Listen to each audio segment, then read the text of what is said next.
아멘. 사셨네 예수 다시 사셨네. 귀한 찬양 감사합니다. 오늘은 부활주일입니다.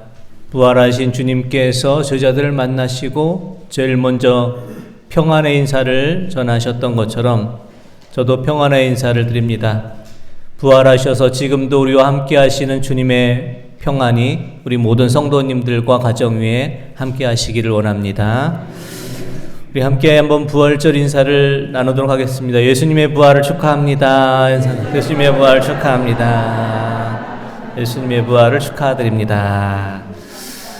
오늘은 예수님의 부활을 축하하는 아주 기쁜 날입니다. 교회의 절기 중에서 부활절은 중요한 절기 중에 하나입니다. 예수님의 탄생을 기뻐하는 성탄절도 중요한 교회 절기지만 부활절도 성탄절 못지않게 중요한 절기입니다. 주님께서 무덤에서 부활하신 후에 그 부활의 증인들이 모여서 모인 그 모임, 그것이 바로 교회가 되었기 때문입니다. 오늘날 교회의 시작은 바로 예수님의 부활로부터 교회가 시작이 됩니다. 이 시간 준비된 영상을 우리 함께 보시면서 부활을 통해 우리에게 영원한 생명을 주신 주님의 부활을 다시 한번 축하하며 그 은혜를 기억하는 시간 되시기를 원합니다.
우리는 지금 어떤 길을 걸어가고 계신가요?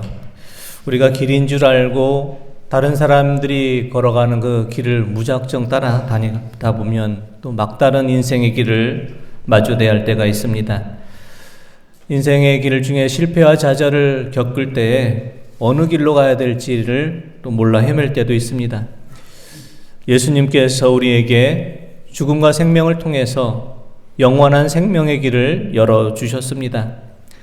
사망과 고난을 통해 우리에게 친히 길이 되어주셨습니다. 길이요 진리요 생명이 되신 주님을 통해서 생명의 길, 영생의 길로 나아가시는 우리 모든 성도님들 되시기를 원합니다.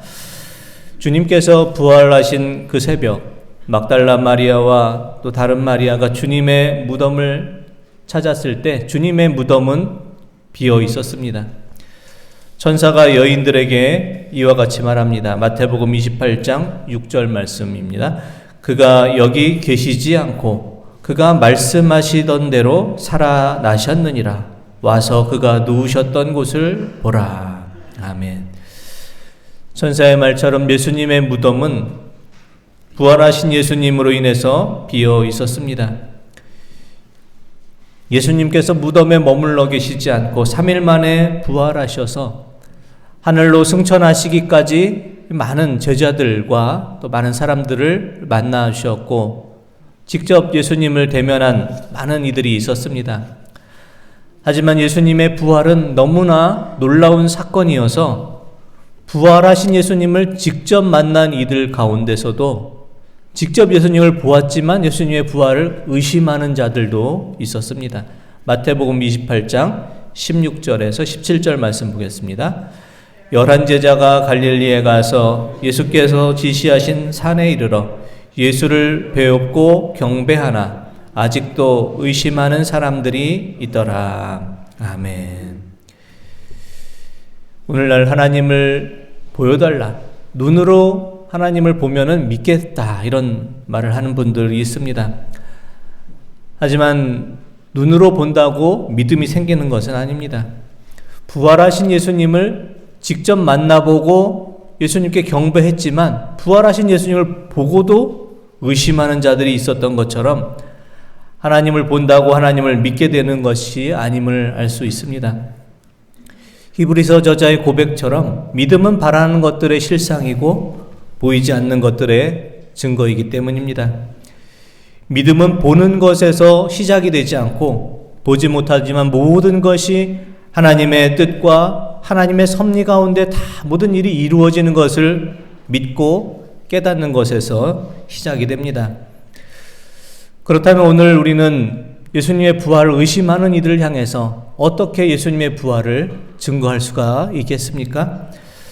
첫째, 예수님의 부활의 첫 번째 증거는 일반 역사에서 기록된 역사책에 기록된 예수님에 대한 역사적 사실을 통해서 우리는 증거할 수가 있습니다. 이스라엘이 로마에 의해서 멸망을 당할 때 갈릴리 지역 사령관이었던 요세푸스가 서기 93년에 유대 고대사라는 역사책을 저술했습니다. 유대 고대사라는 이 역사책은 플라비우스 요세푸스가 로마 황제 도미티안을 위해서 그 헬라어로 기록한 20권으로 된 역사책입니다.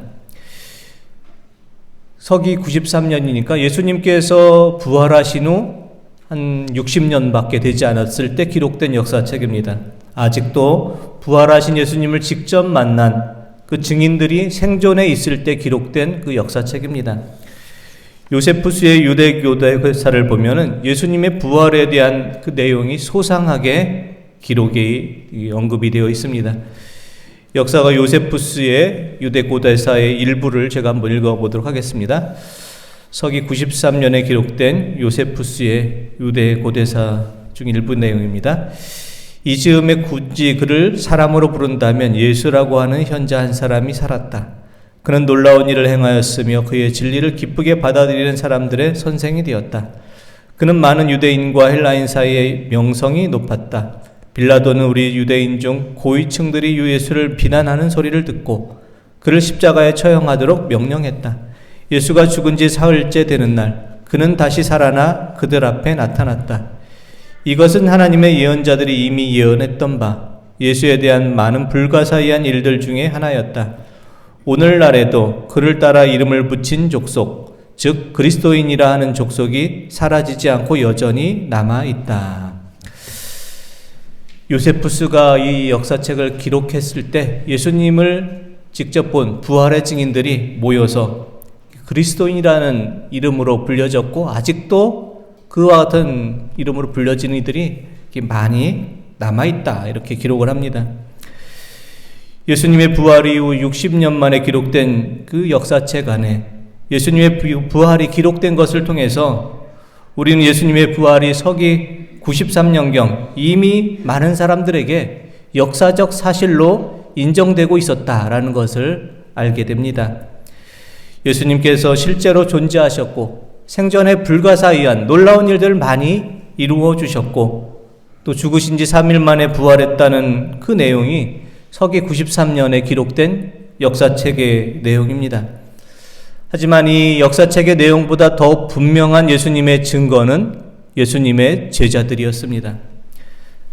예수님의 제자들은 무언가의 놀라운 사건을 통해서 전혀 다른 인생으로 변화하게 되었습니다. 예수님의 제자들은 예수님께서 십자가에 달려 돌아가실 때 다 도망가고 그 자리에 없었습니다.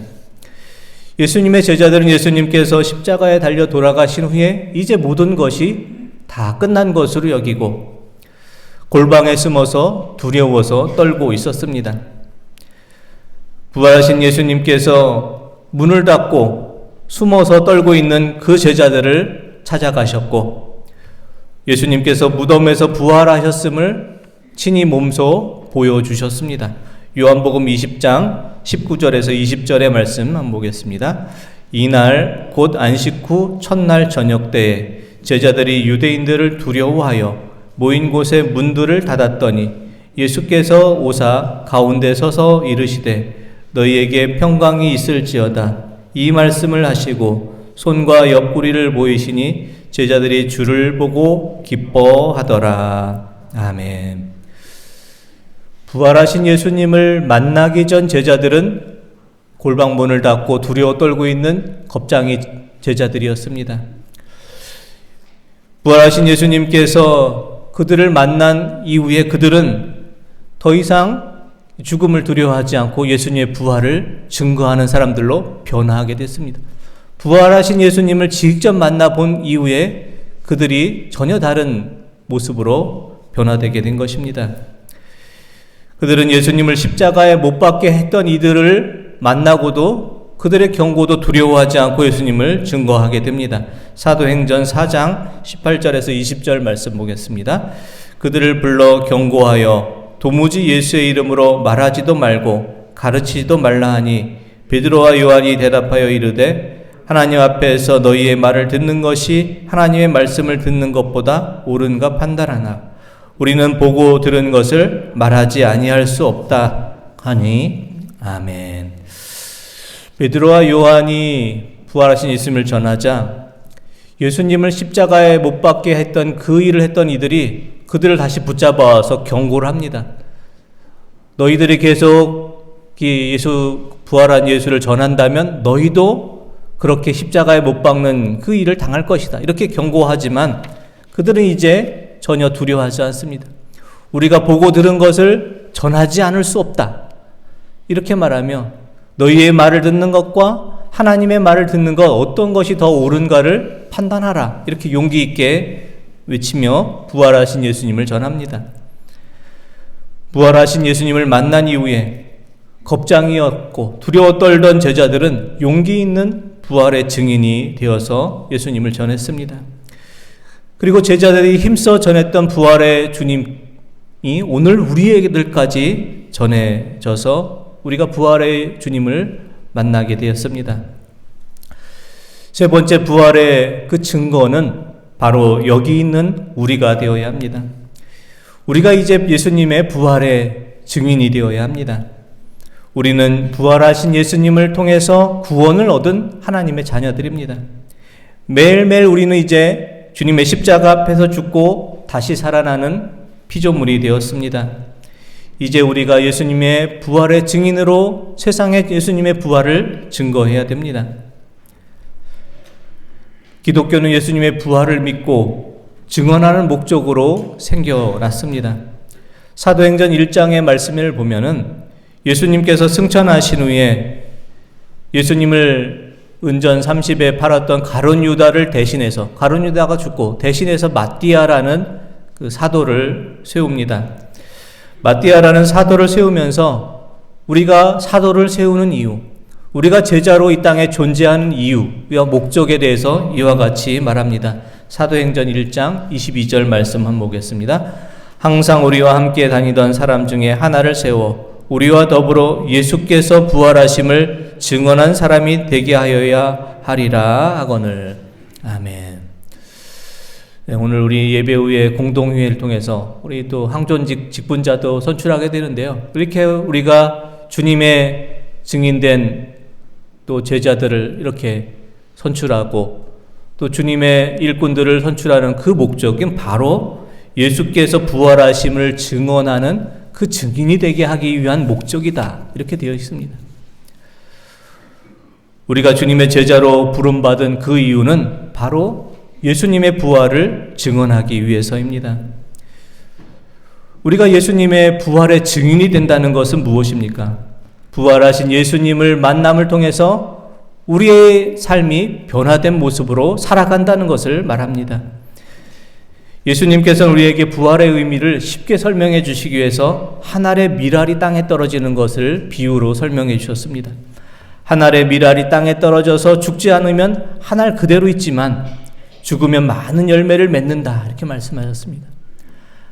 한 알의 밀알이 떨어져서 자기 자신을 부인하지 않고 계속해서 자기를 주장한다면 한 알 그대로밖에 없지만 자기 자신이 죽고 예수님께서 살아나신다면 많은 열매를 맺는 자가 될 것이라, 이렇게 말씀하셨습니다. 새봄이 되면 한 알의 밀알이, 한 알의 씨앗이 땅에 떨어지고 또 때가 되면 많은 열매를 맺혀지는 것처럼 부활의 주님을 만남을 통해서 이전에 우리는 죽고 다시 태어나게 되는 것입니다. 우리가 예수님의 부활을 믿는다는 것은 부활하신 예수님을 통해서 우리의 살아가는 모습이 변하고 우리의 살아가는 인생의 목적과 태도가 바뀌게 되었다라는 것을 말합니다. 성 어거스틴은 우리가 예수님을 믿고 살아가는 것에 대해서 이와 같이 말했습니다. 모든 것이 하나님께 달려있는 것처럼 기도하고 모든 것이 나에게 달려있는 것처럼 일하십시오, 이렇게 권면했습니다. 모든 것이 하나님께 달려있는 것처럼 기도를 하고 모든 것이 나에게 달려있는 것처럼 주님의 일을 하십시오. 그렇습니다. 우리가 모든 것이 하나님께 달려있는 것처럼 기도도 하시고 우리가 살아가는 이 땅을 하나님 나라로 변화시키는 그것이 바로 우리에게 달려있는 것처럼 여기시고 주님의 일을 힘써 행하시기를 바랍니다. 부활하신 주님을 만나서 모든 삶의 목적과 태도가 변화되었던 주님의 제자들처럼 부활의 주님을 만나시고 부활의 주님을 통해서 변화된 인생을 살아감으로 부활의 증인된 삶으로 살아가실 수 있는 우리 모든 성도님들 되시기를 원합니다. 기도드리겠습니다. 하나님 아버지, 부활하신 주님을 만나고 삶의 모습이 바뀌고 부활의 증인으로 살았던 제자들처럼 저희도 부활의 주님을 통해서 변화된 인생을 살아가기를 원합니다. 모든 것이 하나님께 달려있는 것처럼 기도하게 하여 주시고 모든 것이 나에게 달려있는 것처럼 주님의 일을 힘써 행하기를 원합니다. 더 이상 세상의 것에 얽매이는 삶을 살지 않게 하시고 세상에 가치 없는 일들로 인해 시간을 낭비하지 않게 하시고 참으로 가치 있고 소중한 인생을 살아가며 부활하신 주님을 세상에 증거해 보이는 부활의 증인으로 살게 하여 주시옵소서. 감사드리오며 예수 그리스도의 이름으로 기도드립니다. 아멘.